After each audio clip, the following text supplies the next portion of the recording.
இதே பதில் தான் சொன்னாங்க, வண்டி கம்மியா இருக்கு, வண்டி கம்மியா இருக்குன்னு சொல்லிட்டு. நீங்க எதெல்லாம் வருமானத்தை பெருக்கலாமோ அதை பண்ணலாம்.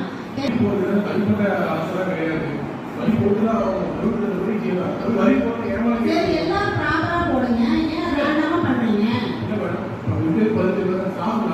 சொல்லல, நீங்க நடுத்தர பண்ணாதீங்க.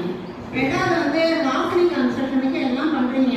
ஒட்டுமொத்த நகராட்சி உங்க புத்தக கூட்டமா தான் பண்ணிட்டு இருக்கீங்க. அந்த பாலம் போடுறாங்க, பள்ளி சந்து பாருங்க சார், ஒரு நாள் நீங்க வண்டியில போங்க, ஒரு ட்ரிப் போயிட்டு